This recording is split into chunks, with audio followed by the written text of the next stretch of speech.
Salut, c'est Clément de suivichantier.com. Aujourd'hui, je vais vous montrer comment créer vos plannings de chantier à l'aide de l'intelligence artificielle. Pour ce faire, je viens créer mon chantier. Tac, j'indique, important, une date de début, une date de fin. Ça, on va l'envoyer à l'intelligence artificielle pour lui donner une plage de date durant laquelle il va falloir qu'il séquence mes différentes tâches qui proviennent de mon devis. Donc moi, je vais lui mettre 3 mois à peu près. Je crée mon chantier. Une fois mon chantier créé, j'ai plus qu'à cliquer sur cette petite baguette magique. Je viens chercher mon devis et je lance la création par IA. Ici, ça va tout simplement, l'IA va lire votre devis, comprendre les différentes tâches, les renommer pour que ce soit actionnable pour les équipes terrain et les regrouper par lot. Donc normalement, il ne faut pas faire ça. Là, je ferme juste pour vous montrer. Donc ici, j'ai mes lots qui ont été créés, mon lot gros œuvre, structure et élévation, et terrassement et voirie. Il commence tout simplement par l'implantation et le terrassement. Il me cale ensuite mes fondations. On va le laisser travailler et je vous reprends juste après. C'est terminé. Ça a pris environ 20 secondes, on va dire, 30 secondes plutôt. Maintenant, quand je regarde sur mon devis, donc j'ai bien mes lots. Dans chaque tâche, je vais pouvoir les modifier si je le souhaite. L'idée, c'est que ça vous propose une version 1. Après, vous avez toujours la main pour venir modifier chaque tâche. Donc là, je vais décaler par exemple mon implantation et terrassement en cliquant dessus et le modifier. Si je veux, je peux prévoir seulement 4 jours, je vais le laisser sur une semaine. Dans chacune des tâches, l'IA va pas seulement créer la tâche, elle va aller récupérer les informations pertinentes de votre devis pour les intégrer directement dans la description. Donc quand je double-clique dessus, je vois implantation provisoire et tracé des terrassements pour maison en angle, etc. Le but, tout simplement, c'est que vous n'ayez pas à tout ressaisir et que les personnes sur le terrain aient les informations nécessaires. Donc ici, je vois terrassement, j'ai bien ça, implantation provisoire, nanana, terrassement en trou en rigole, etc. Si je vais dans mes fondations, j'ai les métrés que j'avais indiqués dans les différentes lignes de mon devis.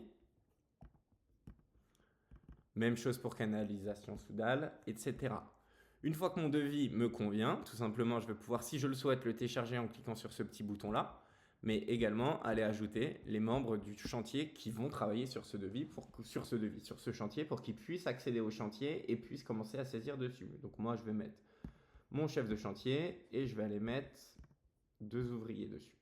Je valide les modifications. Maintenant, ils apparaissent ici et vont pouvoir commencer à créer des feuilles d'heure directement sur le logiciel. Quand les feuilles d'heure seront créées, elles vont remonter dans votre rentabilité. Ici, je vais pouvoir indiquer le montant vendu total du chantier. Donc pour moi, c'est 53 000. J'ai ma main-d'œuvre qui pour le moment est à 0, mes achats également, et ma sous-traitance aussi. Donc je vais aller créer des heures. Là, je le fais pour l'exemple, je le fais directement du logiciel, mais l'idée c'est que ce soit vos gars directement via le terrain qui le fassent sur l'application. Donc le 2, je vais prendre Dylan par exemple, qui a travaillé du coup sur le chantier, on l'appelait Creuillère. La tâche, ils ont commencé par implantation et terrassement, ils ont travaillé 7 heures, et avec Dylan, il y avait Lucas, même chose, Creuillère. Implantation et terrassement, je valide. Je valide ma feuille d'heure. Ce qui fait qu'ici, on voit qu'on a des coûts de main-d'œuvre qui ont été ajoutés. Ces coûts de main-d'œuvre, tout simplement, ça va être quand vous invitez un ouvrier, vous allez indiquer son taux horaire chargé. Ce taux horaire n'est pas visible par les équipes du terrain, mais va vous permettre d'avoir vos coûts de main-d'œuvre qui remontent directement dans votre chantier.